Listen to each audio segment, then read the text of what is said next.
From all corners of the globe to your ears, it's the Midnight Movie Cowboys. Sometimes informative, sometimes controversial, but always unpredictable. It's the Midnight Movie Cowboys podcast with your hosts, Hunter, John, and Stu. And now, on with the show.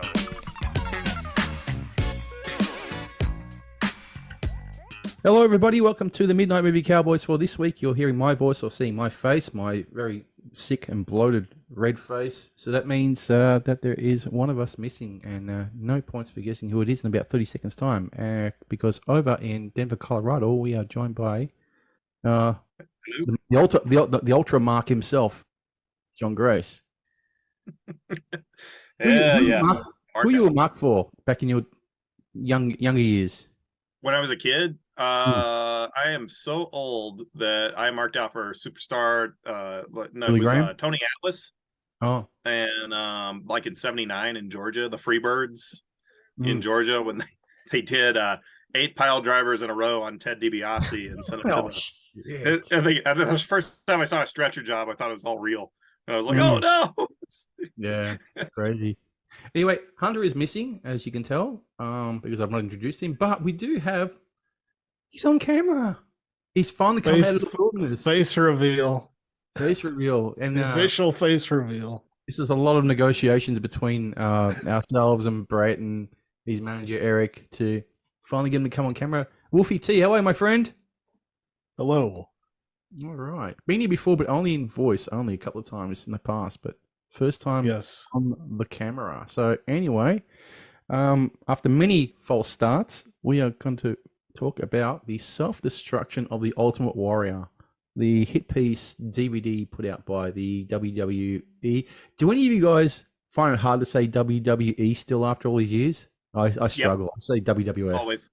Yeah. I mean, I never stopped watching, so it's been 21 years since they changed it. So it's been WWE longer for me, maybe even in general, than it was WWF. When did it become the WWF from the WWF? Was it about 82 or something? Yeah. When they went national, they became the WWF. Yeah. Which was 80. I think technically it was 83, I want to say, but I might be wrong. Yeah. They switched to WWE in 2002. So it's been WWE longer than it was WWF. Yeah. But I can see. Well, like people who haven't watched it like ongoing always call it WWF still.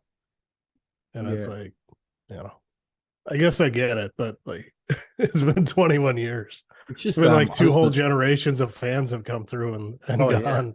I just listen to podcasts like the Bruce Pritchard one and sometimes Jim Cornette, but he gets a bit annoying for me to hear. But mainly Bruce Pritchard one, there's something to wrestle with. And they waver in between WWF, WWE in the same sentence. I think, just pick one, If you're talking, in my opinion, if you're talking pre-2002, it's WWF. Just refer it to that.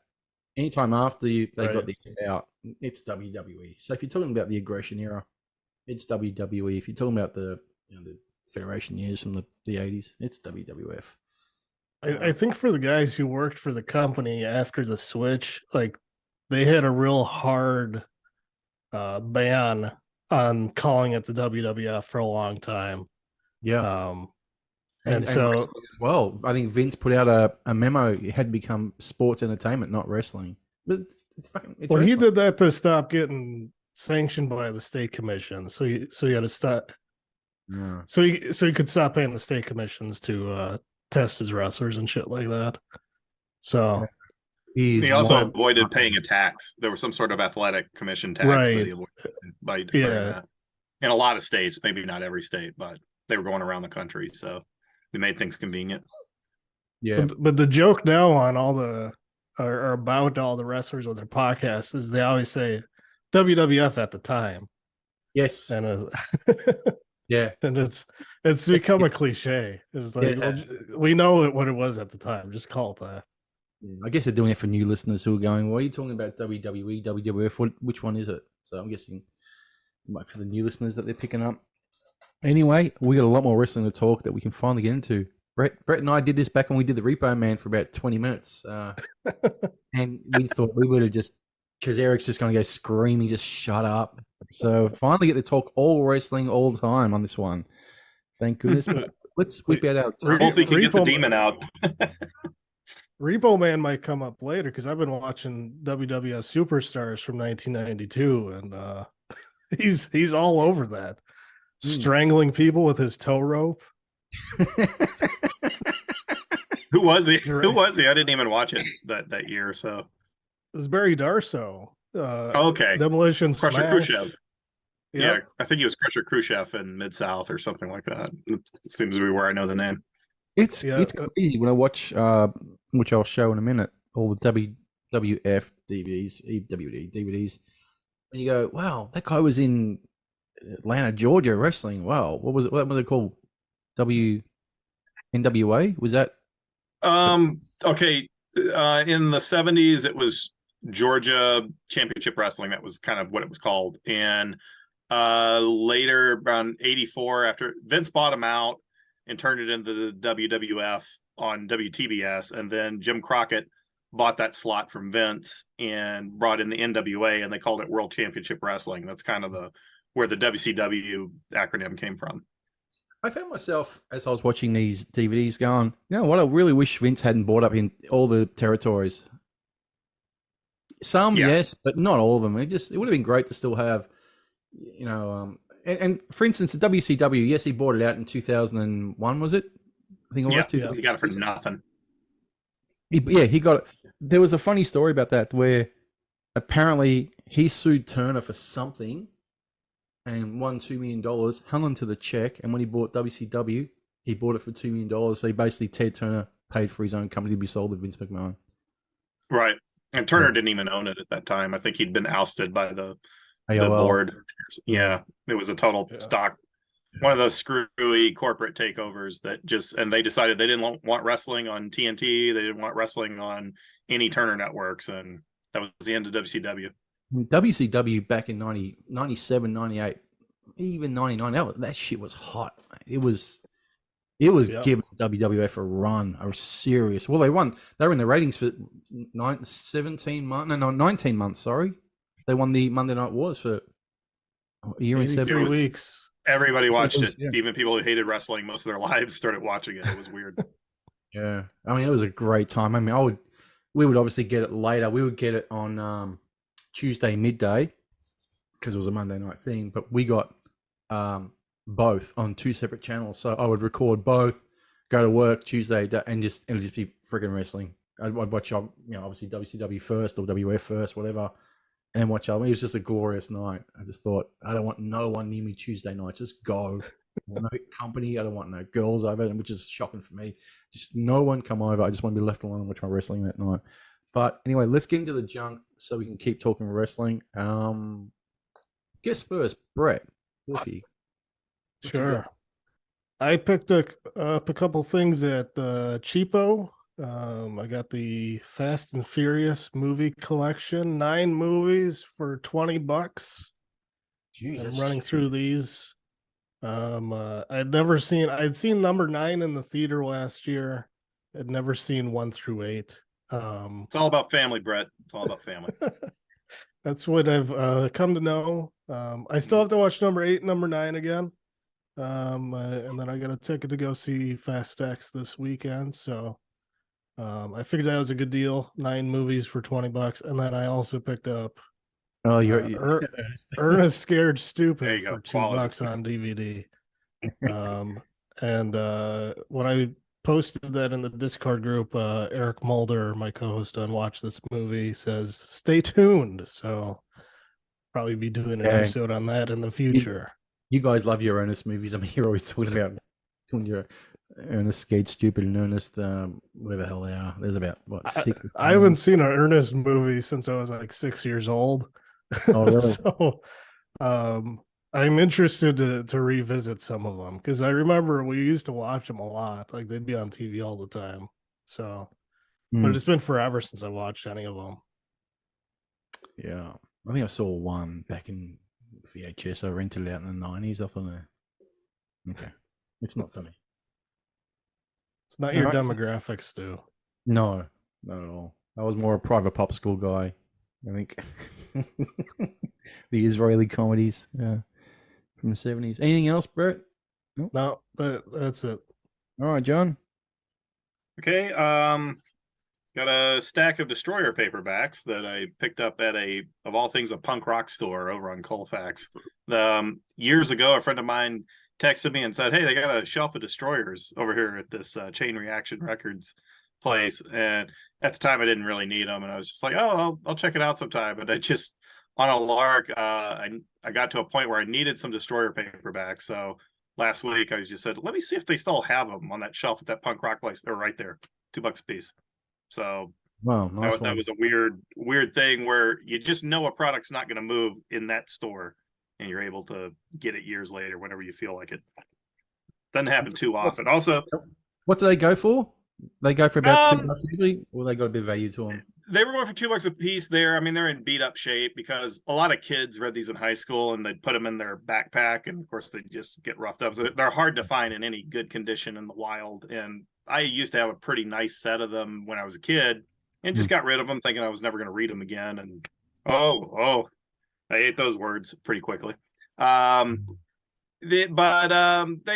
wouldn't say they go for high dollar because you can get them on print on demand and Amazon. You can get the trade paperbacks for about $8 a pop. So I don't think there's any high value on the paperbacks themselves, but if there's a market of readers still into them. So also I hit a library sale and they happen to have a lot of soundtracks. Somebody donated their collection, but here's the Untouchables, Ennio Morricone on CD.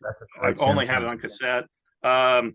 Little Feat, Dixie Chicken album, which I already had in a box set, but I was like, I don't know, kind of sometimes need that 70s adult contemporary rock. John, that Little Feat album, is that first press? Which one? That Little Feat album, is that a first press CD? The CD? Yeah, it's an early edition from Warner Brothers. I'll raise that issue in a moment, but yeah, carry on. I'll tell you why I raised that. Okay. A favorite of the podcast, Sunday. Best of. Oh wow. Yeah. Breakheart Pass, the soundtrack to the Charles Bronson movie, Jerry Goldsmith, really, really good soundtrack. That's a rare one, I think. Jesus Christ Superstar, double Ted Neely film? Yeah. I don't know who's that. It might be Ian Gillian. It may not be Ted Neely. So okay. If it's like the old vinyl version I had, it's probably Ian Gillian. Jim Croce, Unopened. Wow. I think his greatest hits. Mm-hmm. Which, speaking of wrestling, Bad Leroy Brown, which mentioned the Junkyard Dog, which is where they kind of got the name. Best of Ricky Nelson. Nice. Written off as a teen idol, but if you have heard these songs, he was authentic. He was the real deal. Does that have Fools Rush In on it? I believe it's on here. Yep. It's on here. This reminds me always of the start of Scorpio Rising when I hear that track. Yeah. Robert Cray, I was warned. It's one of the ones he did after Smoking Gun. I guess he kept his deal with Mercury and put out some additional blues records. Actually, I dig his act, even if it is a little quiet stormish. Gets into that territory, but I still like it. I like his voice. Capricorn 1 soundtrack, Jerry Goldsmith.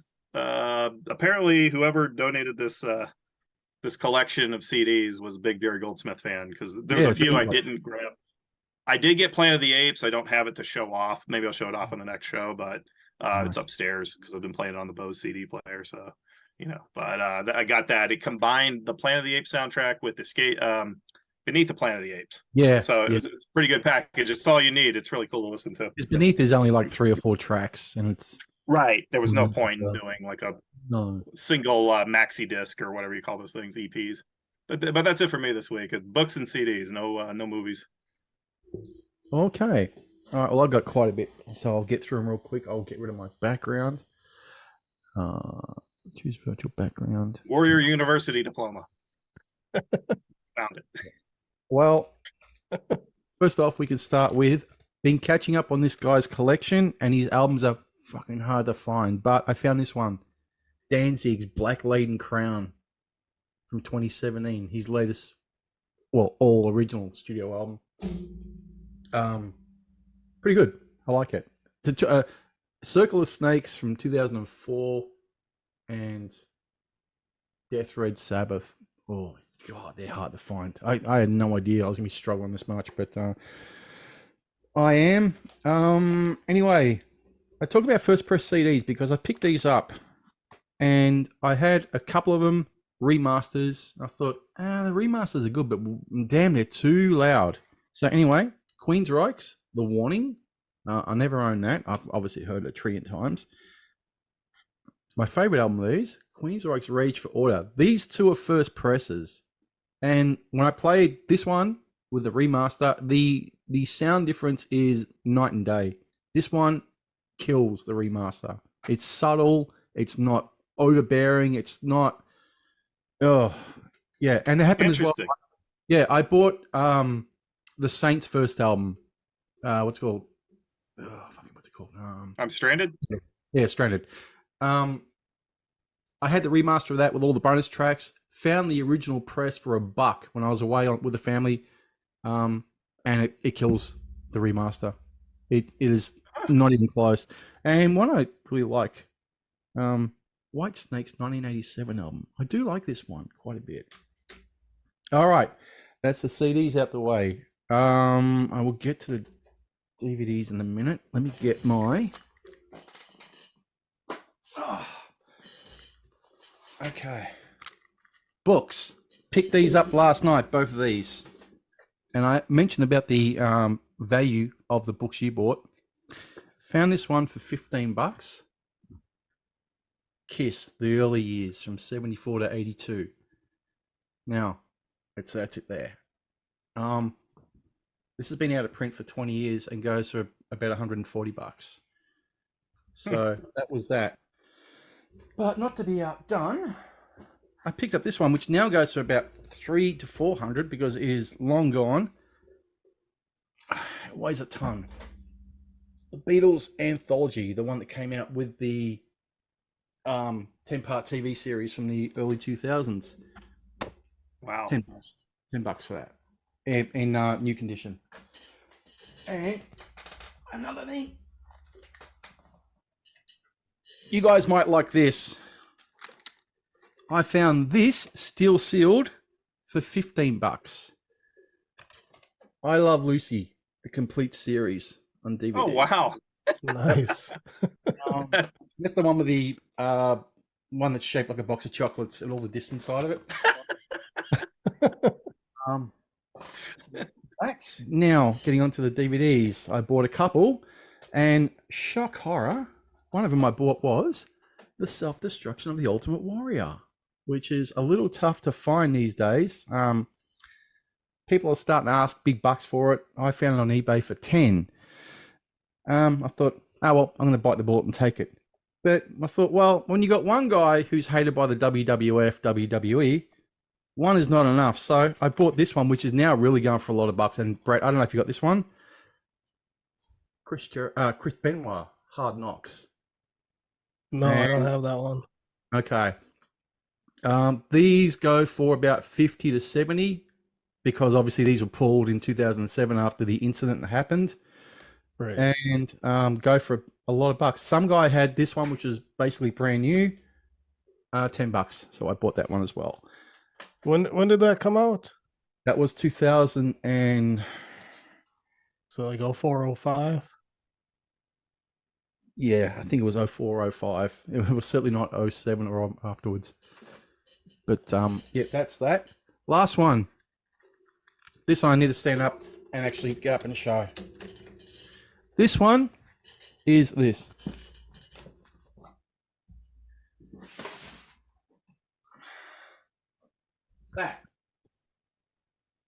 That is a full container. Oh shit. Full container. 73 wrestling DVDs in there. Yeah, I had 5 of them already, so the other 68 I did not have. In there was another copy of The Self-Destruction of the Ultimate Warrior. So now I went from not having any to having 2. $40 for the lot. Wow. That's that. pretty good. That's I think I counted out to it was about 400 and something hours for $40. So I did all right. And that's it. That's everything for me. All right. Self-Destruction of the Ultimate Warrior. Who had seen it before? I'd seen it years ago. I Netflixed it. Oh, wow. Yeah, I can't remember if I saw it. A lot of it was familiar, but I don't remember if I'd seen it all before. Mm-hmm. It's one of the few DVDs I didn't buy, so but I feel like it was on there on demand or something like that, or they showed it on TV once or twice. Is it still on there on demand now, or was it been removed? No, and I don't know if it was on there. I think it might have been on there before they switched to Peacock. But I wonder if it was even on there before, because he got put in the Hall of Fame the year that they launched the network. Mm-hmm. So I have a feeling they may have just not put it on there because of that. And then, of course, he died right away. So yeah, they put his wife on the payroll, so I don't think they would put it on the stream. Be willing to. Dana Warrior currently, I think she works for the WWE in some capacity. I don't know if she's still there because they were bringing her back for the Hall of Fame every year, and they didn't bring her back this year. But they still have the Warrior Award. That's strange. They did that after all the sort of disdain between the two parties. They do a Warrior Award. Well, he suggested it in his Hall of Fame speech, and then he dropped dead. So they're like, "Well, we're kind of hands tied right now." Yeah. So, but it's like it's not what he suggested they give it out for. There's only been like one or two where it's like some backstage employee. They've given it just like random people, people involved in like cancer charities, or they gave one to Titus O'Neil, and like this year they gave it to what's his name, the referee who used to be Andre the Giant's handler, Tim White. Tim White, yes. Okay. Wonder why they gave it to him for. I mean, he was for being Andre the Giant's handler, I guess. But he's been dead for years. So, I mean, it was like, what's the point? So they're basically taking a shit on the Warrior Award. It doesn't really mean a great deal. The first one they gave it to that cancer kid that died. No, that's fair enough. He was a big Daniel Bryan fan, and then he died like within a year of the WrestleMania where Daniel Bryan won the title. Mm-hmm. Yeah. So when I was actually really excited to see this. I'd never seen it. I've only heard of it and how they had sort of buried it. These socks, get out of here. How they pretty much buried this thing, and they, it's out of circulation, etc. And when I watched the first 10 minutes, I said, this ain't much of a hit piece. It's really just sort of cliff notes of the Dingo Warrior.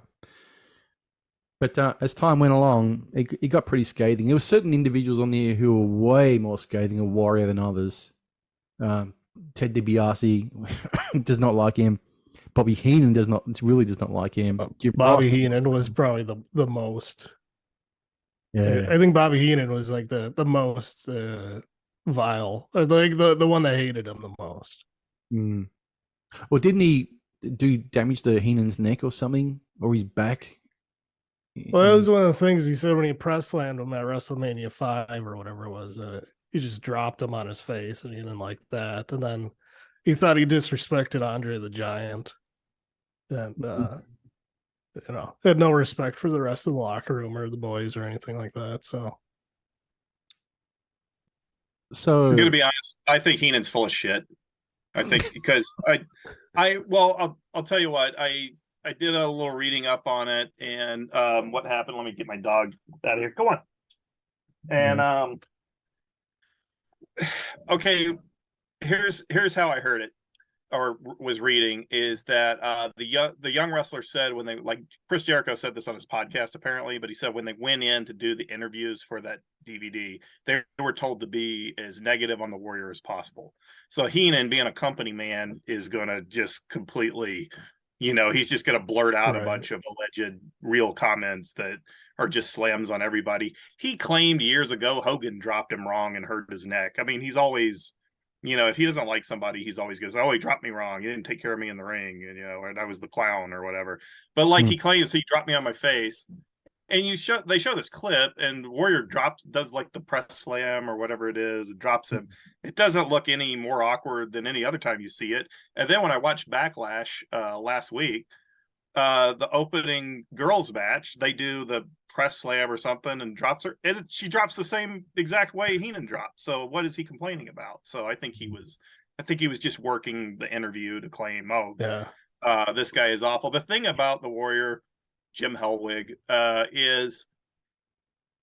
this is a business where these guys do ribs on each other. They do horrible pranks on each other, especially back then. They screwed them out of payments and everything. So when one guy comes along and he gets big really quick, he sees it as a business. I'm here to make money. I'm not here to be one of the boys. I'm just here to make money and make everybody else money and bring fans into the arena. And then I'm going to quit after a few years because I can't keep up this steroid physique, for long. Right. Boy, they just hate on these guys. The Warrior had this rep. Ronnie Garvin was another one from my old school wrestling viewing days. That guy retired young and bought his own island up in Canada or something, or in the Carolinas. I'm not sure where. Another one is Lex Luger. Lex Luger, they all would do everything they could to slam Lex Luger in all ways because he saw it as a business. This is a way to make money. This is not the old days of carny shoots, going to small towns. This is a business where we're selling something and we're making money. But these guys are praising who's the guy, Johnny Valentine. Valentine used to place feces in people's dinner and take a dump in somebody's bag, and that was considered it's just Johnny Valentine. It's like that's pretty sociopathic. There's something wrong with that with Johnny Valentine. So they think that's somehow honorable, but heaven forbid you treat it like a business, which is what it is. It's like, and he's also the one guy that never went crawling back to Vince for anything. Vince came crawling to him. WCW went crawling to him, make deals, and he made a lot of money and didn't do a whole lot of work. And they never get over that. Like he kind of did it his own way in the end. Yeah. Would you say that Ultimate Warrior, excuse me, was one of the first mass monster of professional wrestling? He was probably the first one with a lot of charisma, like running into the ring and everybody just responded to him. When I first saw him, he was Blade Runner Rock in Mid-South Wrestling, and he was tag teaming with Sting. Yeah. And they looked impressive when they were in the ring, but when they started moving, they didn't look so good. They just looked like bodybuilding stiffs. Right. Then he was only in Mid-South for like 3 months or 2 months. So then he shows up in World Class Wrestling. He's the Dingo Warrior. And I looked at him and I said, that guy's got some presence in the ring. He could be a big star. He's like a one-man Road Warrior tag team. He's like, big muscle guy, does the pressing when he picks up a dude, and he's got something going for him. And then when he showed up in WWF, I wasn't watching WWF at the time. I really didn't like the promotion. I was mad at Vince because he destroyed all these regional promotions that I loved, and he'd run them out of business. I just didn't follow it. But I understand he was like huge with kids and they loved him. But when I was reading the dirt sheets, like Wrestling Observer newsletter, they were calling him the Anabolic Warrior because he would run. They kind of edit around this on the video, but he would run to the ring. And because he was sprinting to the ring and he was shaking the ropes, he was already blown up. He was like breathing heavy. And you could see it. Like, he did not seem to do much in the way of cardio conditioning because that would have, back then they believed that would sacrifice your size. And he wanted to always have that big Stretch Armstrong look. And, it's just, but you can't deny the guy had charisma. Kids loved him. That's kind of the important part, especially with WWF. They're basically selling the circus to families. And, he was the perfect star for them. He just wasn't, he wouldn't have done anything in the territories I loved where it was all about, can you do a 2-hour match with Dory Funk Jr. putting each other in hour-long rest holds. So, that's what everybody loved. Wahoo McDaniel chopping guys and blading and bleeding all over the place. That's what I was into. I was into the same stuff like guys like Rick Rubin were into and always talk about. Mm-hmm. Yeah, because people, there's people out there who say, "Oh, the Ultimate Warrior was the worst wrestler of all time." I don't believe that. No. Was he good? No, not No. really. But for me, the worst wrestler of all time is Goldberg. I can't watch that guy. He has Yeah, no he's pretty bad. girls. I always thought Goldberg thought it was real. Like Yeah, he acted he like injured he thought it people was too. real. He injured Bret Hart. Yeah. Yeah. And Yeah. Bret He made Hart Bret won't Hart retire. stop talking about it. He keeps bringing it up to the Yeah, staff. Bret Hart brings up all the hey Goldberg, he gave a concussion. I can't wrestle no more. Hey, it's just like that's all you get. It's like Goldberg will always be known as that. Goldberg made $3 million wrestling in Saudi Arabia. I think you should give me some of that for ending my career. He kicked me right in the head. Yeah, you could at least donate it to the Canadian National Health Service. Hey, He loves his money, Bret Hart. I mean, yeah, sure, you got to provide your family. You got to, make some money, etc. But yeah, he's and I love Bret Hart, man. He's technically one of the best I've ever seen, I think. But in the '80s, he was terrific. And Goldberg, Goldberg, if you go back and you watch that, if you watch that match with Steve Regal and Goldberg, and Regal didn't understand he was supposed to basically just job for the guy, and he starts grappling with him, and Goldberg's confused. You see Goldberg when he's wrestling Regal. He after that particular moment where he knows, okay, I meant to do a spear and then the body slam, whatever the hell he does after that as his finishing move. He was into the 5th, 6th, 7th minute. He looks lost, and Regal's just toying with him like a cat with a dead mouse. It was that was one of the times where he really got exposed, and I think Regal got a dressing down for that, for saying, "Don't you do that to our hottest property here at WCW." But Regal, who they destroyed with bad booking because they didn't do with Goldberg what they should have done, and they did all sorts of dumb shit with him. So, they blow every good chance they get. All these wrestling promotions, I swear, wrestling is like the one art form or entertainment form where it's almost like they are determined to disappoint people. They disappoint their fans all the time. Whether the road Hogan with the whole thing with Sting at whatever was a Starrcade, is supposed to be a big blow off. They ruined that. 97. Yeah, WWE. It seems like every time I try to get back into it, it would piss me off with just really stupid, disappointing booking decisions and killing whatever momentum they had. And nowadays, the only stuff I watch is because I got a cheap subscription to Peacock. I just watch the WWE big cards. Like I'll watch WrestleMania, Backlash, but I don't watch the TV shows. They're like a month behind on the TV shows because of their stupid streaming deal. And so I just watch the cards and just kind of watch it like it's a magic show. And I tell you the truth, I enjoy it more than I ever have. I don't have to watch all the boring TV show buildups to stuff and the bad acting and the camera backstage showing the heels making their plans that they're going to surprise the babyface with. It's none of this dumb stuff that I can't stand about the WWE. And just watch the cards and have fun with it, and that's all you need. Yeah. I will say, since Triple H took over the creative, it's been much better week to week. When Vince was in charge for the last 15, 20 years, he was so out of touch, and he kept shoving stuff down people's throats, and they didn't want it. And like we talked about Daniel Bryan earlier, they just kind of lucked into that storyline because it happened naturally, and Vince kept trying to cut it off, and he had him lose about 5 title matches in a row, and then he tried to take him out of the title picture, and then he wouldn't put him in the Royal Rumble match. And the fans just took a dump over it. It was when Roman Reigns won the Royal Rumble with the help of The Rock. Actually, I don't know. That might have been the next year. But Daniel Bryan, the fans clearly wanted him to be the champion. And they just went month after month, and it was okay, now we're moving on to something else. And they just kept screwing him over. And then finally somebody had the thought to say, well, maybe we should put the title on him. Maybe that would be a good idea.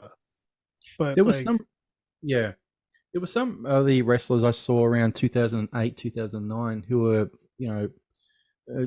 sons and etc. of previous superstars of the WWF, Ted DiBiase Jr. in particular, and Harry Smith, Davey Boy Smith's kid, who I thought were not pretty competent wrestlers, and they just never saw they went anywhere. Yeah, somebody else had that problem. Who is it? The son of Heart Punch guy. Is it Stan Stasiak? It's like he couldn't get anywhere. Oh, Sean Stasiak. Yeah. They treated him like an idiot. Yeah. I think he was an idiot though. He probably was. It's not a profession for rocket scientists, you know. I forget. I saw somebody one of the wrestlers made a joke about somebody was like snitching on somebody else in the locker room, or they were eavesdropping on some conversation, and somebody made a joke that was when I was wrestling, we called that Sean Stasiak. Oh. Randy Orton was another one. Randy Orton, I think, got pretty big. He was Bob Orton's son, and Randy Orton's huge. I mean, he's like 14-time world champion. He's one of the best all time. He's more popular than his father was, and Bob was pretty big back in the late 70s, early 80s, or through the 80s, I should say. But like he had a stable with Ted DiBiase Jr. and Cody Rhodes, and they put one of the Wild Samoans kids, I think it was, or Jimmy Snuka's kid, I forget, maybe both. And those guys both washed out. Ted DiBiase eventually washed out. Cody Rhodes is back now, and he main evented WrestleMania, and he got beat, and now he's feuding with Brock Lesnar. So,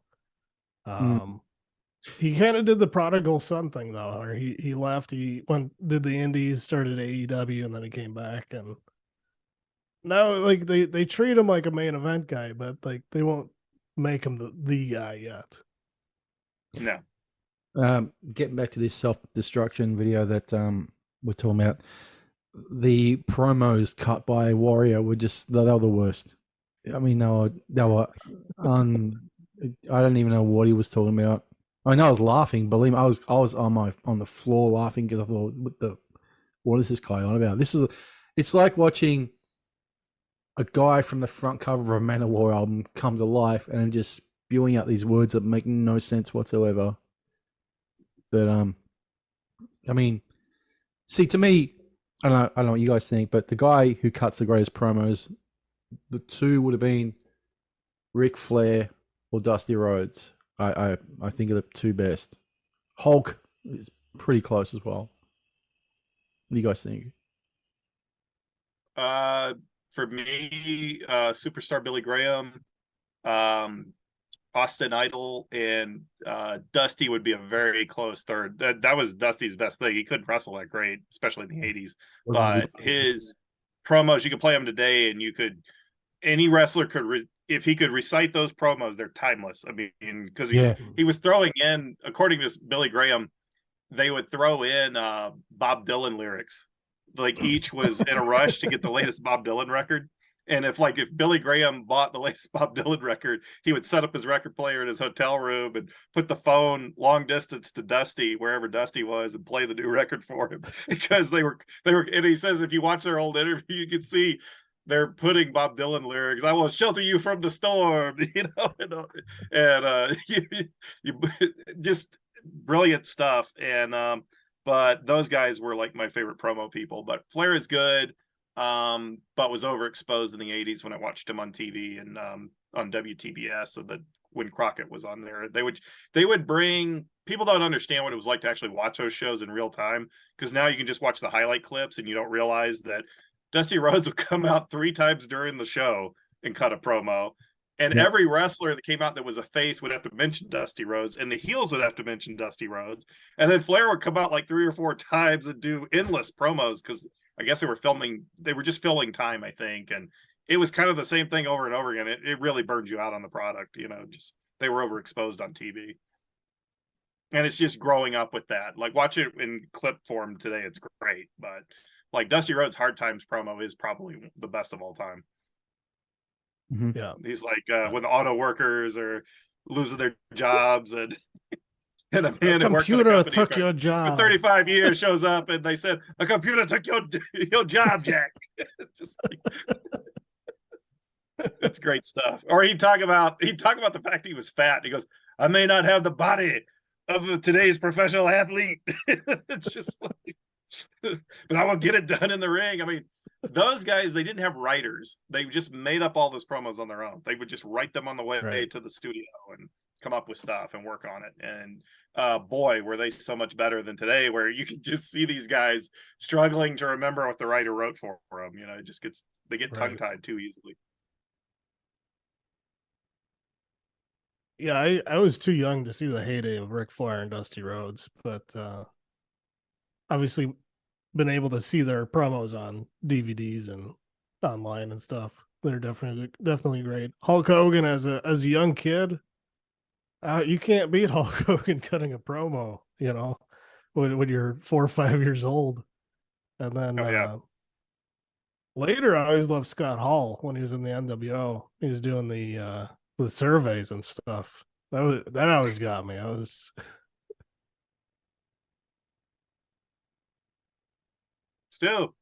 see Stu's mouth moving, but I don't hear him.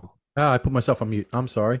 So I was coughing. Okay. Yeah, Scott Hall and Kevin Nash, I never really cared for much. They didn't do it. And not to say they're not talented wrestlers, they certainly are. They're just the whole NWO angle. It was okay when it started, but then it just blew out. And there was another person that was NWO. Then went on too long. No blow off. They didn't do any, like, it should have ended. Like, they should have broken them up and ended it like much quicker than they did. Just went on forever. They looked too strong. They looked too powerful. Babyfaces never won. You know.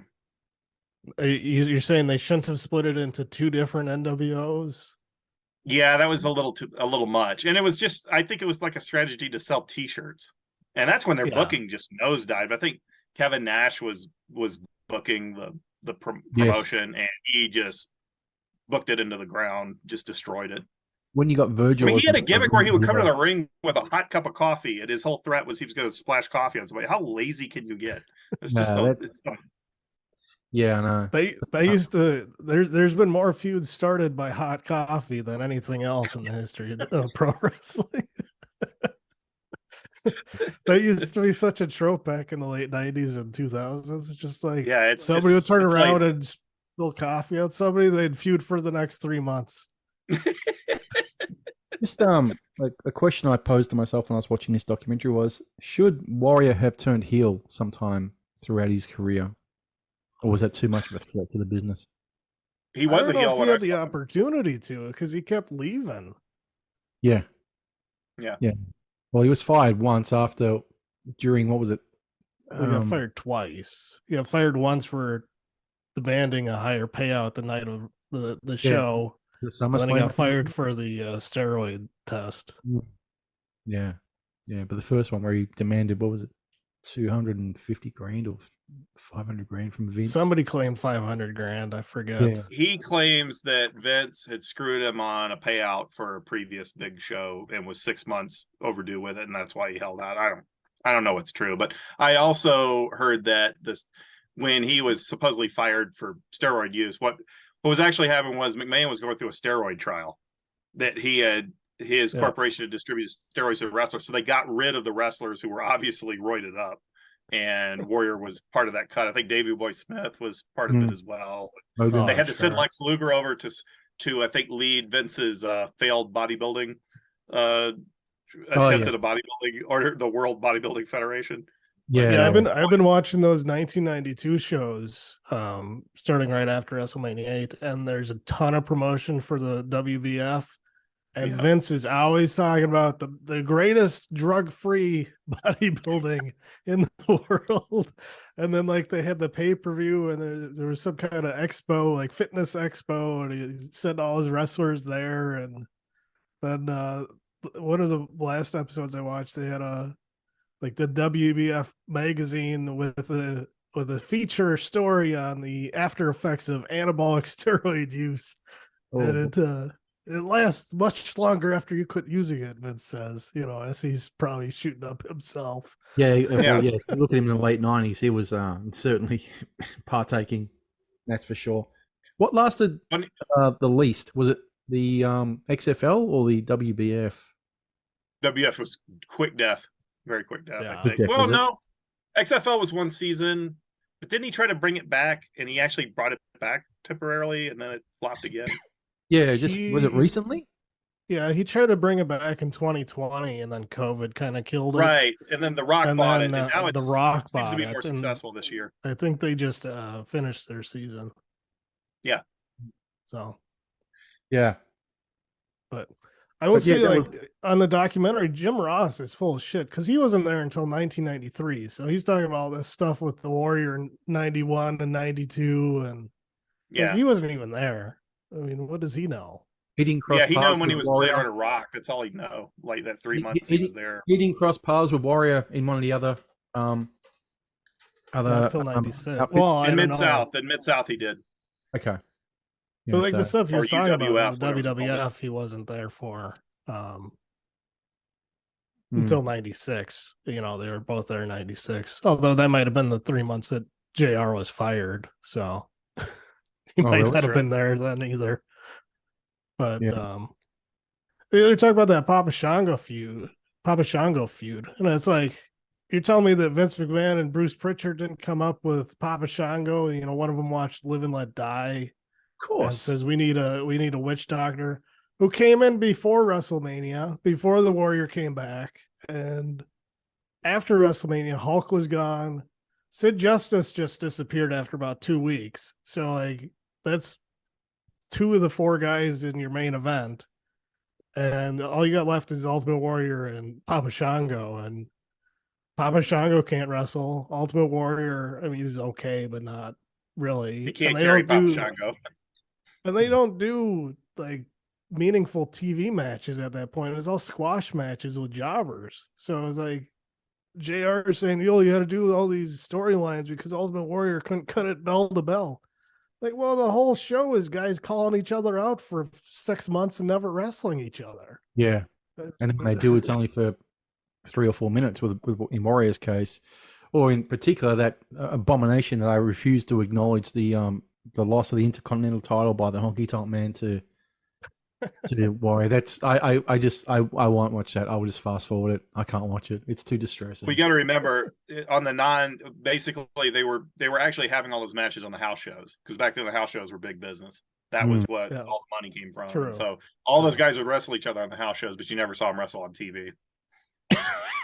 Honky Tonk said that he that was the quickest money he ever made. Was that match with Warrior? He goes, he gave me a clothesline splash, and that was it. I walked out with a fistful of dollars from that one. So He didn't even have to take his jumpsuit off. no, he didn't even get that far. And you think a lot of these guys would have liked working with him, because you made your money and you only worked for like 6 minutes. You didn't even have to work a real match, really. You just take a clothesline and let him shake the ropes and build up the crowd heat and let him pin you, and you're done. I think the problem they had, John, was he was so reckless. Yeah, he didn't take care of the opponent that he had. Yeah, I mean, he's like a Bret Hart. Yeah, like they say, guys like Bret Hart, Undertaker, are some of the safest wrestlers you'll ever come against. Right. Unlike Warrior, who Randy Savage had that rep. They said even though he was doing all these crazy moves on you, you didn't feel it. Yeah, that's true about Savage. I mean, that's a guy who's. I've heard that he did the top rope elbow real safe on the house shows, but on TV he really laid it in there. Like DDP claims that his taped ribs were legit because Macho Man hit him with the elbow drop on pay-per-view, and he's never took time off for his ribs to heal. But I don't know how true that is, because like, he'd wear the tape, but it wasn't even on his ribs. The problem is back then they were so busy trying to work the internet, because there were all these smart fans thanks to the internet. And DDP, I really think, was one of those who was always trying to work the smarts. And another problem was in the late 90s, I remember everybody saying Randy Savage is getting reckless with the jobbers. He's getting reckless on TV. He's like, they were trying to build up this persona that he was going off script and hurting these guys in the ring and everything. And it's like, it doesn't make any sense. It's like, why would you even pay him? It's like, you could just tell the guy not to show up if he's hurting people. He injured Evan Courageous in the ring. I remember that. They were trying to build this up as like an internet thing. And I'm just like, what? It's like they're trying to work the smarts, I think. And he always had a great rap as being easy to work with. So maybe he did get reckless in the late 90s, but it's also a possibility it's just some nonsense like Bobby Heenan's baloney on this Ultimate Warrior documentary. Mm-hmm. I think he just worked more snugly on TV. The Macho Man, that Probably. is, Maybe tight. and like he wasn't trying to hurt you. Just you got to make it look good for TV. Yeah, it's possible. Also, they had those cameras everywhere, which I think really works against wrestling, because if you have the cameras everywhere, then suddenly you do have to work tighter, because you're just going to look like, your magic trick is exposed, that you're actually pulling the elbow, or your knee never hits them or whatever. Well, now everybody's obsessed with Japanese wrestling now, so they all work strong style, so they all lay it in, Yeah. Which speaking of Bret Hart was invited to one of their shows last year to watch one of the matches where the guys just slapped the shit out of each other for 20 minutes. And they had an interview afterward. He says, I was embarrassed to be there. We didn't used to beat each other for real back in my day. He complained about the Japanese wrestling in his book.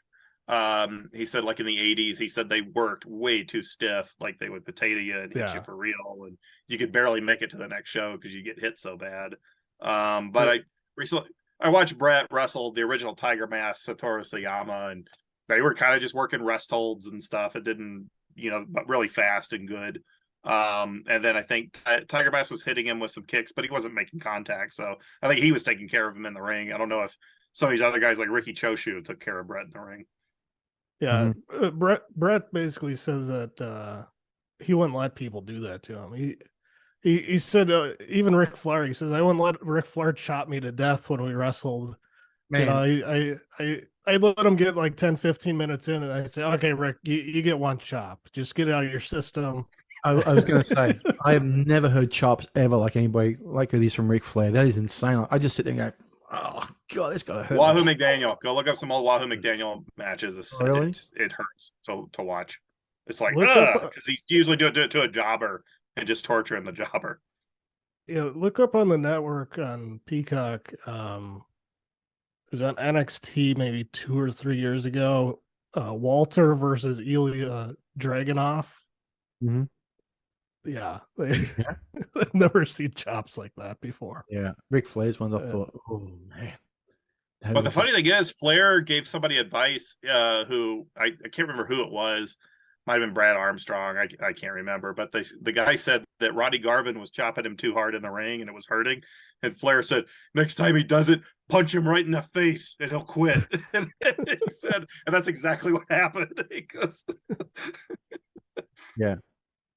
Well, Ric Flair was complaining about some guy on TV on AEW not chopping hard enough just a couple months ago too.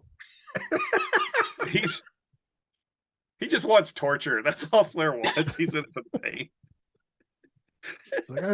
Like, I watched that match after I saw the interview, and it was like he laid it in there just like everybody else does. Like he could hear it.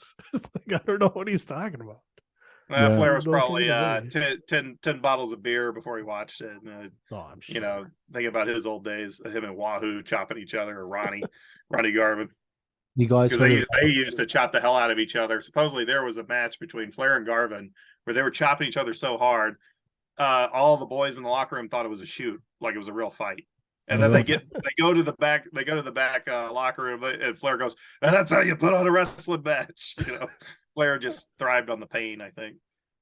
You guys heard of Woo Wings? Which one? No? What? Woo Wings. What? It's Ric Flair's wing.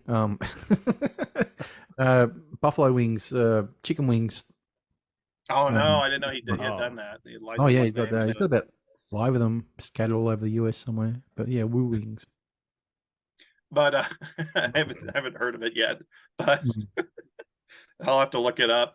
The interesting part was where they said when Warrior was paired with Randy Savage, I can't remember who said it, but they said they were like 2 peas in a pod because they were both like crazy guys. Yeah. Yeah. Had to have that worked out. They had their matches laid out to be exact. But it reminded me, since they were both like crazy guys doing crazy promos,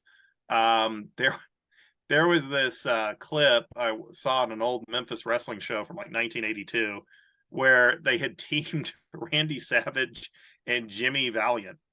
And they came in to do their promos. And it was just two guys with beards going, yeah, oh yeah, and bugging their eyes out and just saying crazy stuff. And Dave Brown's trying to interview him, and he just starts cracking up. He loses it because Valiant's hamming it up right in the camera, and so is sad. They look like Muppets, like the Muppet animal, like just hamming it up on camera. It's a hysterical clip. I'll have to put it up to YouTube when I figure out how to do that. Find it. Have any of you ever seen Randy Savage teamed up with Lenny Poffo, his brother? Yeah. Oh, they have. Well, okay. Randy and his brother were working for their dad's promotion, I think in Kentucky. I think it's called I think it was IWA. And it was an outlaw promotion where they couldn't work for any of the NWA promotions, and they couldn't work with Memphis, so they were feuding with them for like legit for territory. And supposedly there was an incident where superstar Bill Dundee pulled a gun on Randy Savage in a parking lot at a gym in somewhere in I think it was Nashville, and Randy pistol whipped him. He grabbed the gun and the pistol. Like Randy was one of those guys you just didn't mess with. He could legit fight. Yeah. And Dutch Mantell has all these stories about it. But then when the IWA was going out of business, I think it was called the IWA. Well, when the Pafos promotion was going out of business, they basically teamed up with Jarrett Promotions and did about the only successful promotion invasion angle that I've ever seen in American wrestling. Like they just showed up on the Saturday morning Memphis show one morning and just invaded, and the crowd went nuts. And the TV audience they had there, and the announcers looked all surprised and everything. And I said, well, that's how you do an invasion angle. You make it look legit. And so they got a lot of good mileage out of that feud. And Randy and his brother were tag teaming, and his brother Lanny was really good. It's like when you see him in WWF doing the poet angle, you don't really it doesn't, you can't see how good he really was. But he was supposedly, he had the Nature Boy gimmick, Buddy Landell's gimmick, or no, it was Gorgeous George. Randy bought the rights to to Gorgeous George's gimmick, and Lanny was signed to WCW to come in as Gorgeous George, but Lanny never appeared on TV and never worked a match, and he was getting something like 90 grand a year or 100 grand a year to just sit at home. That's so right. he had like the best job in wrestling. Well, then they gave the name to some he gave it to his woman. girlfriend. Yeah, his girlfriend or whatever. I saw her when she was with Doyle of the Misfits when they performed at a show here in Denver, and she had Doyle and her were going through the crowd, I guess to get beer or whatever. And I remember they were Doyle was just pushing punks aside, letting his girlfriend Gorgeous George get she had a different name, but she was like dancing on stage to Doyle's band or something. It was really weird.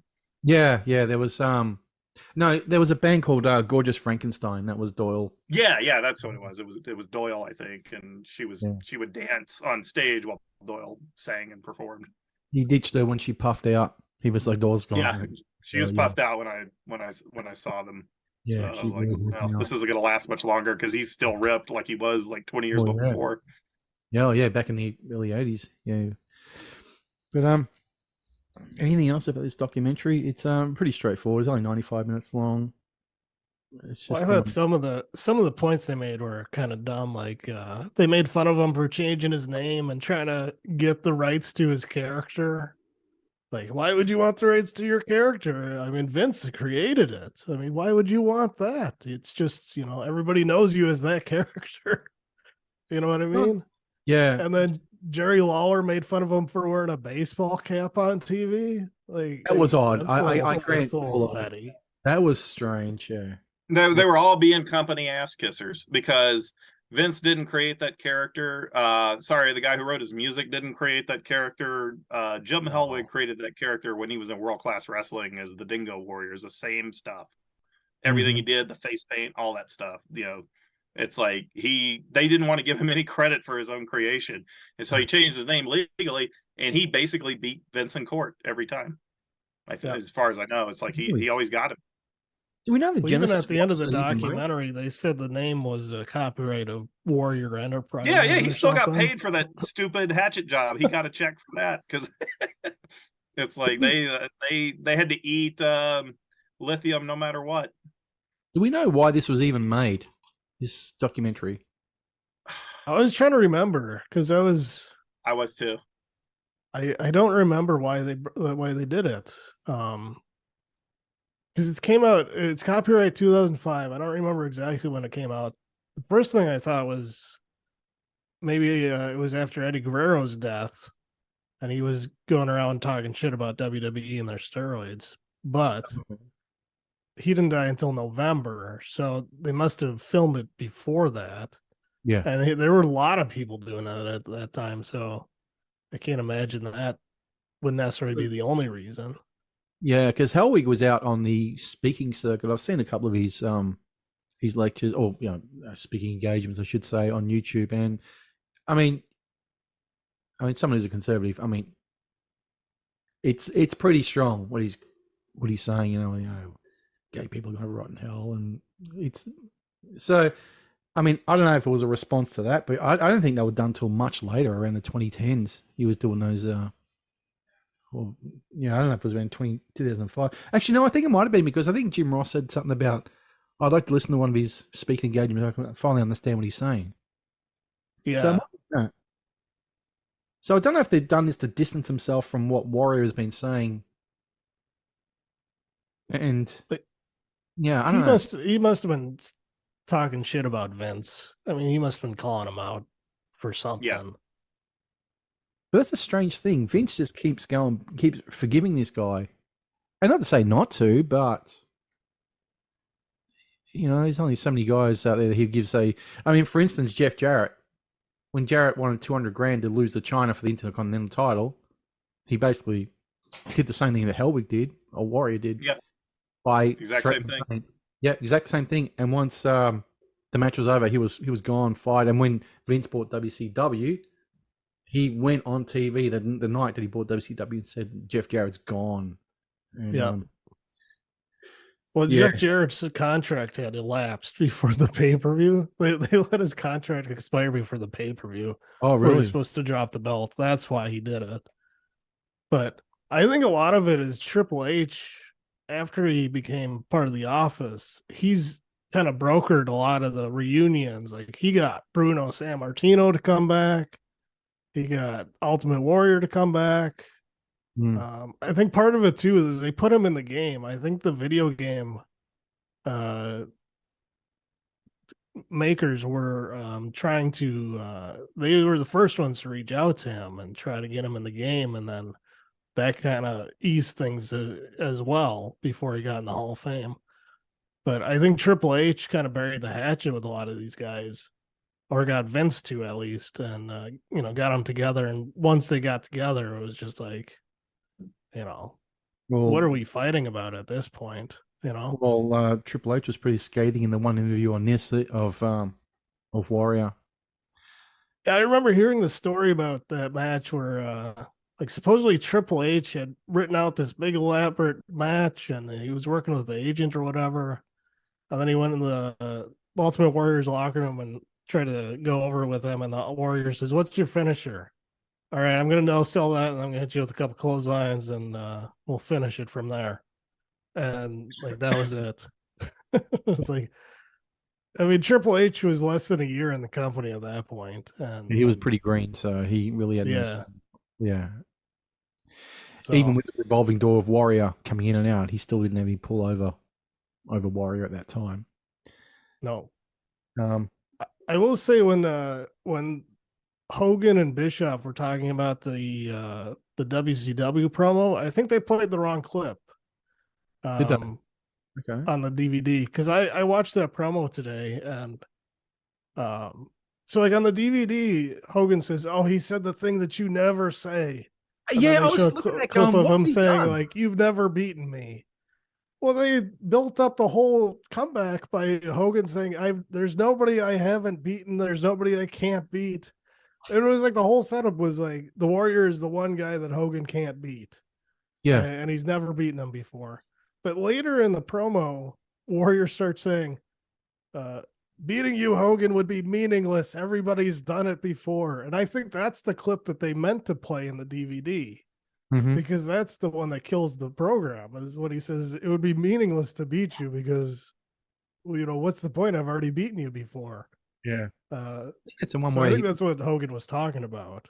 Yeah, I think it's the the promo that excuse me, where Warrior went for 20 minutes or something on the stage, 15, 20 minutes, and people were just switching off in droves. It's thought enough.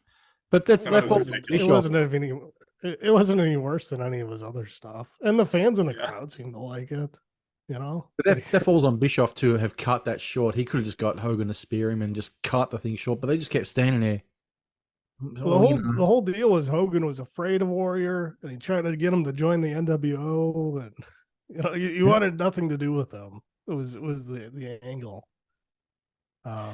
There's a shoot on YouTube that Warrior does about strictly about Hogan, and it's vicious. And he just goes, "I've seen Hulk doing coke at the back. I should know I did it with him. Isn't that right, Terry?" And oh man, he just goes off on Hogan for about an hour. I haven't really watched any of those, but I remember reading about him on the internet back in the day. Like, didn't he say Hogan used to prostitute his wife to the boys? And I think that was in there as well. Like him and Brutus Beefcake were gay lovers and stuff like that. I can believe it. I believe it all. I mean, Beefcake followed, or Ed Leslie followed Hogan around everywhere. He just kept changing all the time and following Hogan from WWF. He was in the ring with Bischoff and Hogan during that promo in WCW. Yeah. But, I don't know. I watched that match too from Halloween Havoc '98. It's not any worse than any of Hogan's other matches in WCW. Yeah, they screwed up the fireball, but like, with the whatever. It didn't. It's not like it ruined the match. Like, I mean, they've been going for 20 minutes at that point. It's every Hulk Hogan match aside from his winning the big tournament in New Japan in like '82, which is the only time I actually saw him wrestle really good. Like if you could find Hogan's old New Japan stuff from the early '80s, he's really good. He completely held back in the American rings, because he had talent, he just didn't show it. Because I hate his American matches with a passion. I couldn't stand him back in the day, especially working heel in WCW. Like, but I mean, it's not the worst match. Like they really talk about how bad it is, and like maybe it's bad in context because like that card is pretty stacked. Like it had the Goldberg and DDP match, which is like probably Goldberg's best match. Although that is also the pay-per-view where they cut out about 2 minutes into the main event because they ran out of time. Oh yeah, I saw that I watched the Rise and Fall of WCW the other night, the documentary, and they go, the match started at 10:59 and 11 o'clock. You just see that was it. Just a test. And they went for like 20 minutes, and it's Goldberg's best match probably. Yeah, they had to refund all the pay-per-view subscribers for that. But they also had Sting versus Bret Hart on that card, and like they had a lot of good matches on that card. So like it stood out as best Goldberg match I've seen is Goldberg versus Brock Lesnar from like when Brock was leaving for UFC or something, and the crowd was just on Goldberg's side. And it's kind of like The Rock versus Hogan. It's just basically it's good because the crowd is so into it. Like the crowd. Are you talking about the one from WrestleMania 20? It might be. It was whenever Brock Lesnar was leaving the company, and they all knew it. And they were both leaving, and they were both leaving, and the crowd shit on both of them. Yeah, but I remember Goldberg actually got the crowd to favor him at one point. It was really weird. It was a weird match to watch. It was weird. That's like universally hated. Like everybody hates that match. But they had some good ones in like 2015, 2016. Like they had a match at WrestleMania in like 2016 or something. It was like 5 minutes. It was 5 minutes. They both hit their finisher like 4 times. They fought on the outside, and like they wrapped it up real quick. It was just like nonstop action for 5 minutes, nothing but big power moves. And Brock won the title back, and it was probably the best match you could get out of either one of them under the circumstances. Was it better than the Shane McMahon one from WrestleMania this year? Shane McMahon versus The Miz does a leapfrog. He's 53 years old. Jeez. He's got that's ridiculous. That's like you watch Flair these days, or before his other retirement, his 25th retirement. You go, Come on, Flair, just give it away. You're too old. Oh, did you watch that 2008 Ultimate Warrior match? No. Yeah, I I watched it, I yeah. sent you that earlier today. Oh yes, the link. Yeah, no, I was holed up God, in he bed. comes hobbling out of the tunnel, just like limping all the way to the ring. Then he goes for like 20 minutes. Like, what are you guys thinking? Yeah. Yeah, I It's didn't Orlando know why they Jordan did of that. all people. And that was probably him that decided it was going to be 20 minutes. To prove that yeah. he could do 20 minutes.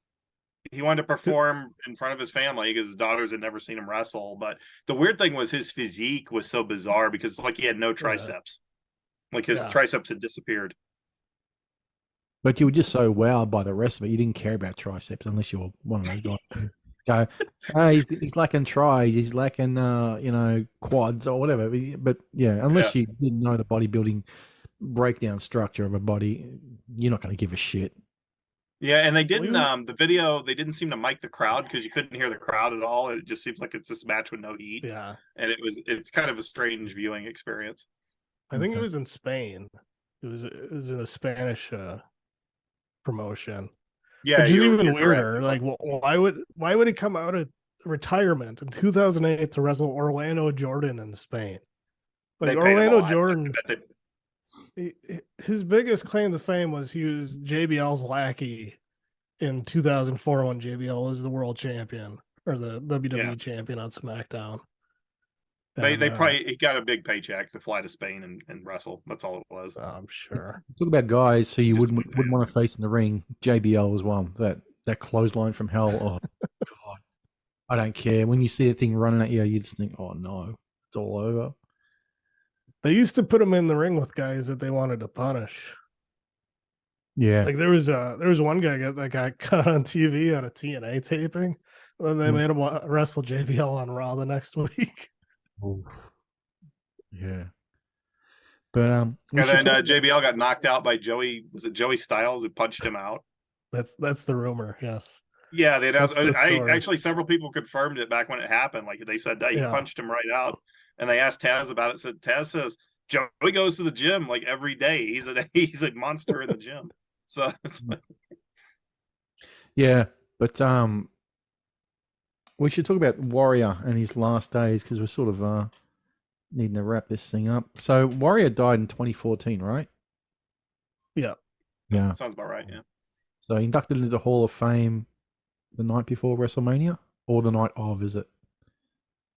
It's the night before. I think it was the night before. Yeah. Yeah. Night before. WrestleMania happened on the Sunday. He was on Monday Night Raw and then dead 2 days later or a day later? The next day he died. Next day. That's strange. There's a theory, and it's just a theory, excuse me, that's going around that Vince likes to have wrestlers die around WrestleMania to prop up the WrestleMania selling point of it. And Warrior was a sacrifice because all of a sudden you saw the guy on, and I don't know if you guys have seen it, I know Brett's seen it, where you saw Warrior at the Hall of Fame induction. He looked fine. The night of Monday Night Raw, he was a different man altogether. He was out of breath. He was beat red. He looked like a different man in the space of 2 days. It's just he was also shaking the ropes and shit. Well, yeah, there's that. But I mean, he came out. He was sweaty as hell for Monday Night Raw. Like he was already like sweating really heavily. Yeah. Yeah, his father died in his 50s. His grandfather died in his 50s. So I don't think you can actually. They both had heart attacks. Yeah, like in the family. They said. And so I don't think you can really technically. We love to blame the steroids, but I may have to take the John Romano position and say ran in his family.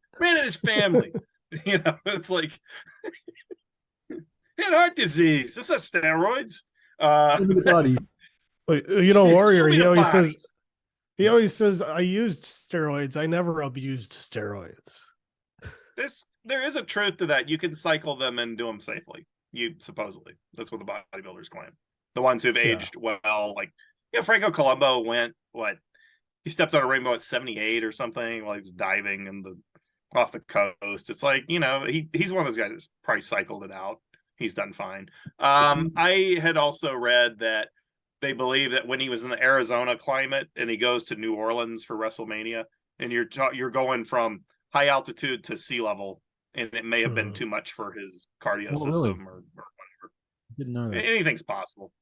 Yeah. He seemed like, I used to read his blog, even though I never really watched his wrestling that much, but I used to subscribe to his Warrior newsletter, and he just seemed like a pretty strange guy who like he'd read like old political books and Greek philosophy and Ayn Rand novels or whatever, and he would just rant about everything. And but it was interesting to read. That was the funny thing. And he would give bodybuilding advice to people who wrote in, and like somebody said, "What's the best supplement?" And he said, "Gallon of milk." He says, "Buy a gallon of milk, finish it off." He goes, "Cheapest protein available. You don't need to buy anything from those health food stores. You just buy some milk. Cheapest protein there is." It's just like it'll give you what you need. And another, they like to diss him because they said, "Oh, he refused autographs to kids in the 80s and stuff," and it's probably true. But all the fans said that when he was doing the signings in the early double aughts and late 90s, they said he was great. He was great at the fan conventions. They said he would be paid to be there for 3 hours. He would stay for 6 and not charge the promoter because he wanted every fan to get an autograph. Like he would tell them, "Hey, let's retake that photo again. It's a little off." He just wanted to make sure every fan had it good. And they said he was pretty cool with the fans like at that time. So obviously he changed somewhat, but yeah, I think he had some sort of like a epiphany of some sort, or in his maybe after he had kids of his own, and then he suddenly realized, let's not be shitty to somebody else's kids who wants your autograph or whatever. And there's an interesting point where there was an A&E biography that came out of Warrior, and it was released a week before the Dark Side of the Ring one on Warrior. So right. Let me guess, they obsessed over his homophobic comments on Dark Side. Yes. Yeah. Because that's just the end of the world. Because he said, what did he say? Queering doesn't make the world go around, or something like that. Something like that. They had a clip of some college lecture he was giving, and somebody was shouting at him, and he was shouting back. And they also, I forget what the whole circumstance was.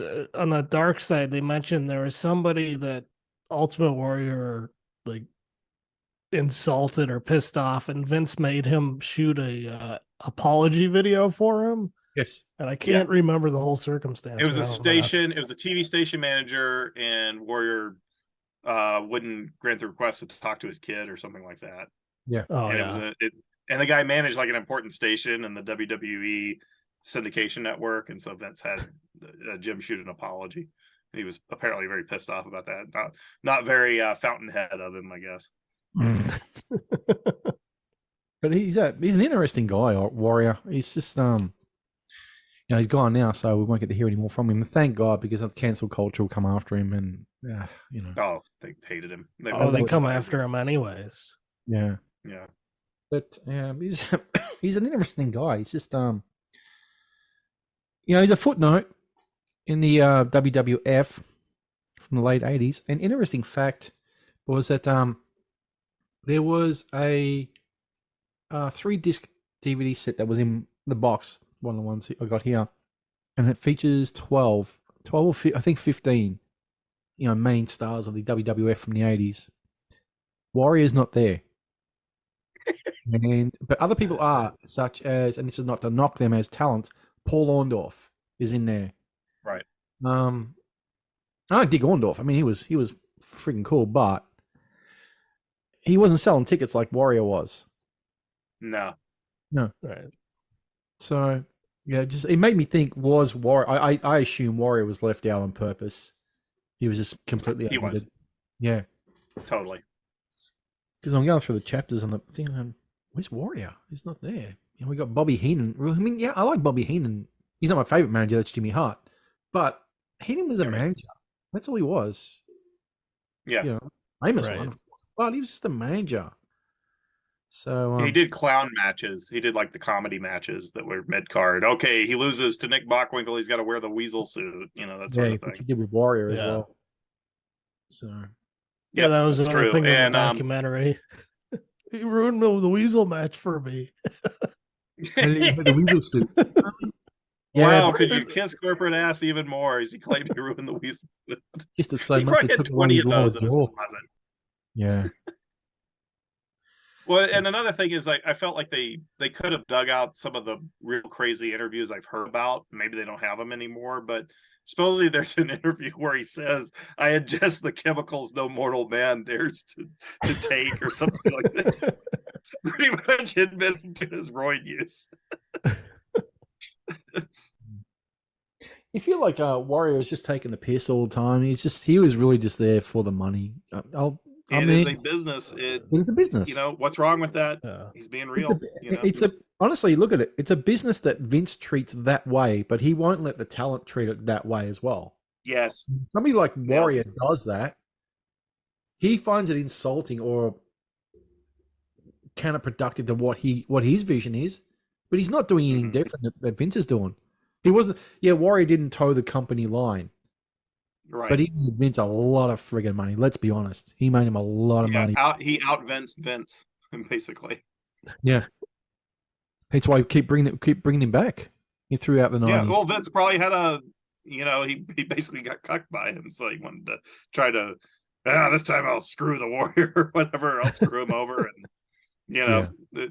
Hellwig, made everything on his own terms, and Vince couldn't beat him at that. So there was also a thing that this is allegedly, somebody had tipped off Vince that Warrior was dying anyway, and that's why he got put into the Hall of Fame in 2014, because he knew that he didn't have long to go. I mean, I don't know. I mean, there's so much rumors going around. You don't know what's true and what's not. Yeah, don't believe wrestling rumors. There's enough craziness in the truth where you don't really have to believe the rumors. Well, speaking of that, I'm going to give a shout out to a channel called Purple Sky 11 on YouTube, and it is a lady called MK who has done a 30-something part deep dive into the Chris Benoit case, and it is she's managed to get through. Help me out with this. The Freedom of Information Act, is it? FOIA. Yeah, she's managed to get all the police reports, all the coroner reports, everything through this, and just done 20-minute videos of. I'm not saying that Benoit didn't do what he did to his family, but there's a lot of evidence there that just shit does not add up. You know who really did it? Well, Kevin Sullivan. Yeah, that's what I've heard. That's the which is laughable because Kevin was already with his new wife living in South Florida. He didn't give a shit about any of that stuff. He pretty much booked that divorced. I mean, that's a famous thing in the in wrestling is he basically booked his divorce. But supposedly he and Nancy were having problems even before he booked that Benoit angle. So yeah, but it's a fascinating watch. I mean, she's actually done a deep dive now into the death of Owen Hart, and just how the rigging was all wrong. And I mean, not to say that she's investigating, saying that somebody there wanted Owen dead. It doesn't go in that direction, but it does. It does. Hey. Yeah. Dark Side of the Ring did a really good job with the Owen Hart death of explaining what happened. Yeah, I remember reading a Wrestling Observer detail on it, and it was pretty good. Like, it's just one of those mishaps from bad management, And they went with the cheap, cheap equipment, and wasn't meant to do what they wanted it to do. Killed him. Yeah, stupid Vince Russo gimmick that I always thought was overrated in his writing and all the angles he came up with. But I was wondering, does that channel do a deep dive on whether or not Randy Savage slept with Stephanie McMahon when she was 13? Not yet. That's the big rumor. I want to see somebody do a deep dive on. That is the one that apparently got him ostracized by Vince.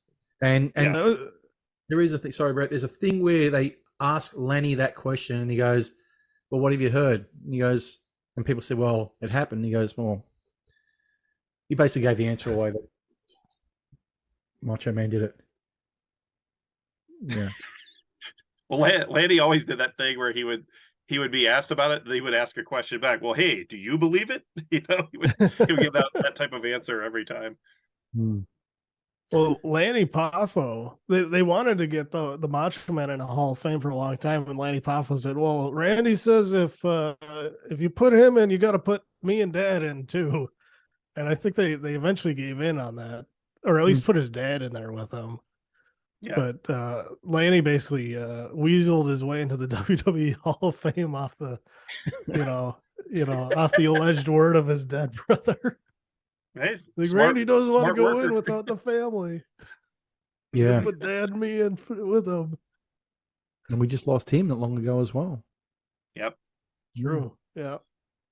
There, and John, you were saying before about how there's a lot of people in this video who have either gone or not far away from leaving us. Because I mean, this is nearly 20 years old. This thing, so yeah. Yeah, Jerry Lawler, I could see passing away soon. He's always been a favorite of mine, but I could see him passing away. Well, he just survived a stroke, so and he's already did he have a heart survived attack a heart attack. Yeah. But his autobiography, he sits there and claims he never goes to the gym. He just eats fast food and gets his exercise in the ring. I said, well, he's not going to be around much longer. Kind of right. Well, I saw him send out a tweet in January. He's like, first match of the year. Oh, no. There it is, gear and stuff. No. His new He's toupee. in his 70s. He's well into his 70s. Yeah. But I don't know. If he's not dead yet, I don't know what'll kill him, The same thing with Ric Flair. I mean, what's going to kill Ric Flair if nothing has killed him yet? Woo wings. That'll be too. Probably Another bankruptcy won't kill him. Choke on a bone. Yeah. Woo. Woo. Yeah. Yeah. But we want to rate this thing or what? Sure. All right, Brett. You want to give a rating for the self-destruction of the Ultimate Warrior? I'll give it a 6 out of 10. All right, John. I give it like a 4. It's just a hatchet job. Oh wow! But it's good for some of the footage because a lot of this I'd never seen because I just, like I said, I wasn't watching it back when he was big. So it was it's always fun to see that stuff because his interviews were otherworldly. But otherwise, I just to see these wrestlers kiss Vince's ass. That's really what it should have been titled. You've been Heenanized. And I like Bobby Heenan, but man, he is just being the company man here. Yeah. I'm going to give it a 6 as well. I think it's a worthwhile watch. And there are some extra matches on here as bonuses. One of them is that match that I will not watch. And there's a few others on there. But yeah, it's what are the bonus matches? I've been wondering that. Okay, it is oh shit, I have to pull this out. There's a stick on the back of this one. It is Warrior's first match versus Terry Gibbs. Then there's that one that I won't speak about from SummerSlam 88. Hulk Hogan, WrestleMania 6. Ravishing Rick Rude, SummerSlam 90. And then Macho Man from WrestleMania. Retirement match from 91. I rewatched that one. That WrestleMania 7 match might be his best match. But it's overshadowed by the stuff that happens afterward because that's Randy Savage winning as the Macho King. And then he reunited with Miss Elizabeth afterward. And everybody's crying. There's tears flowing. I remember that. I had that on tape. I had that on tape as a kid, so I've seen that many times. But this is probably his best match. What was the separation from Elizabeth? Was that a work? Or was that a real thing? It was a work. The work? Well, they split up years before. I think it was because of the Hulk Hogan feud, and then Macho Man became the king of the ring somehow. He's the Macho King, and he had Sensational Queen Sherry. And so when he lost his career, Sherry turned on him. And it's really funny because Miss Elizabeth is sitting like halfway up the ramp to the ring, like 3 rows deep, and Bobby Heenan spots her from the other side of the ring from the announce table. And like he's in the corner, like when you're watching the from the TV, he's like in the bottom right corner, and she's like all the way to the left of the screen, like halfway up the ramp, like three rows deep, and Bobby Heenan spots her before the. Is that Miss Elizabeth sitting ringside? It's funny too because Donald Trump is sitting front row right in the middle of the ring, and you can see him talking to the guy next to him, like telling him all the storylines and stuff. I don't know if I'd ever noticed that before, but it's hilarious. That is one we lost too early, was Elizabeth, but that's what hanging out with Lex Luger will do to you.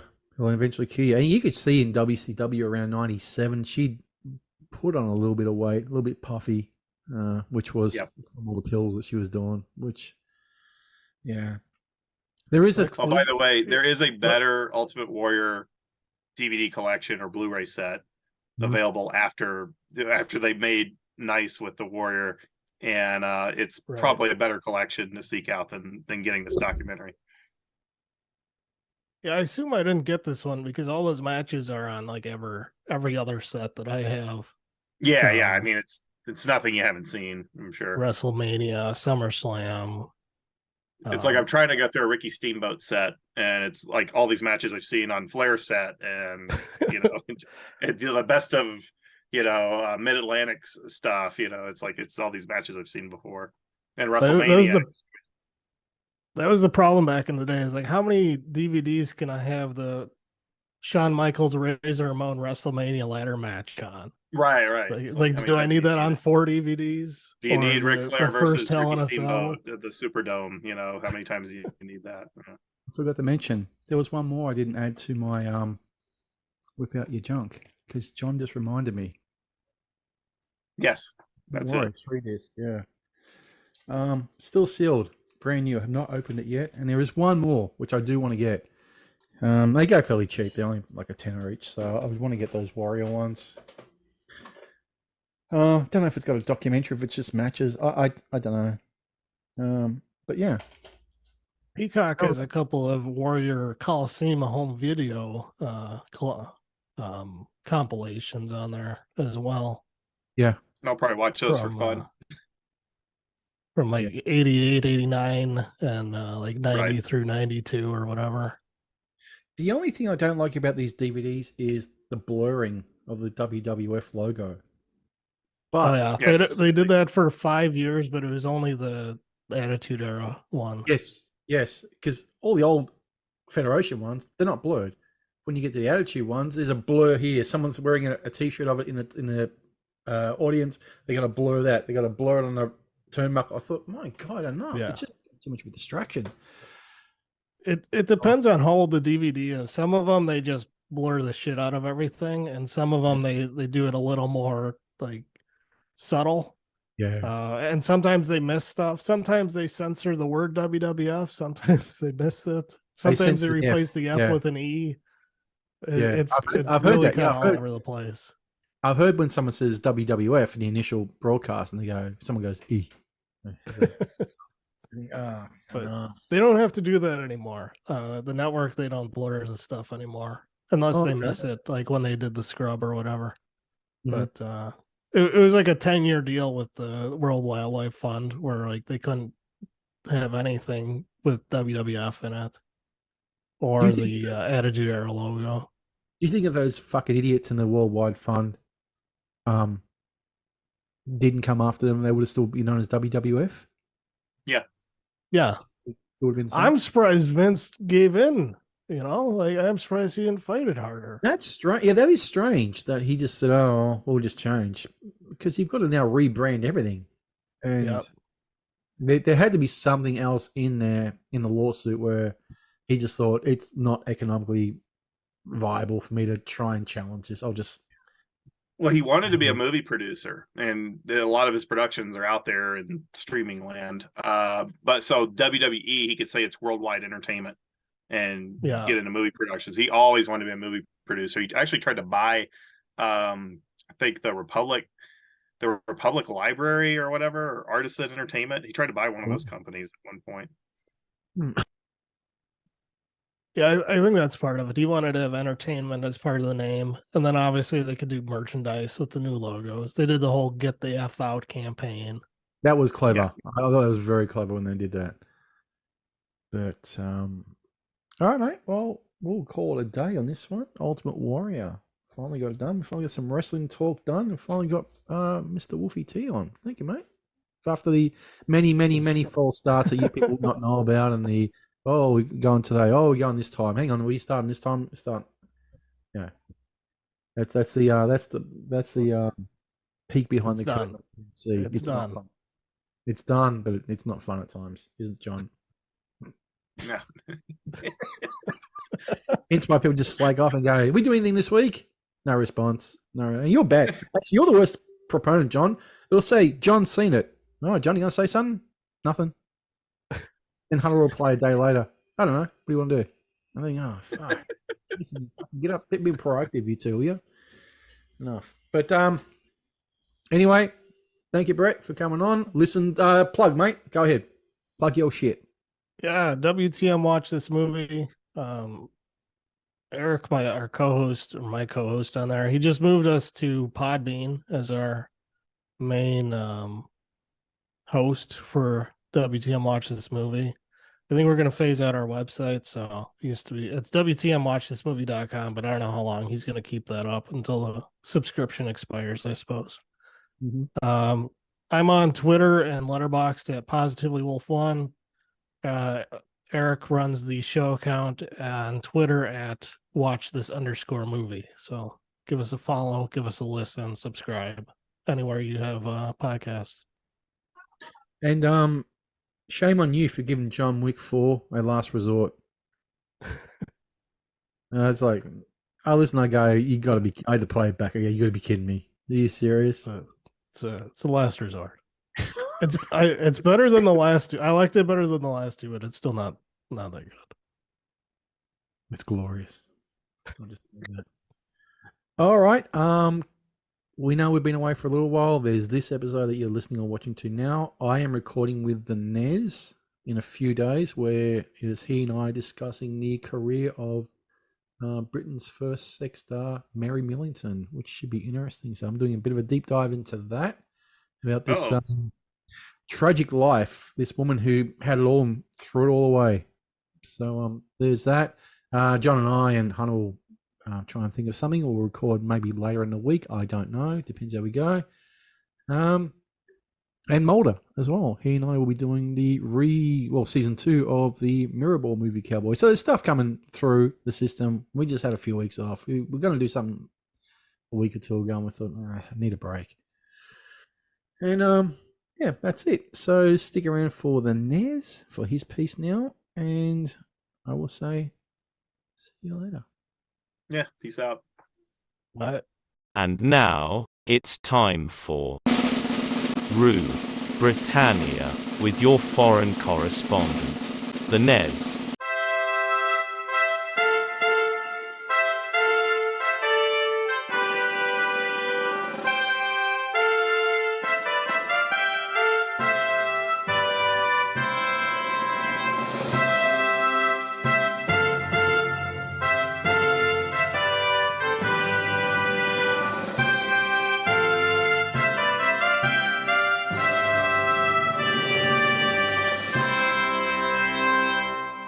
In a move that will surprise nobody other than those who still think that Dylan Mulvaney will go post-op, and it certainly won't, the left-wing media in the UK this week suffered a blow-up on a bruise when woke left-wing blog BuzzFeed UK announced it was closing down formally once and for all.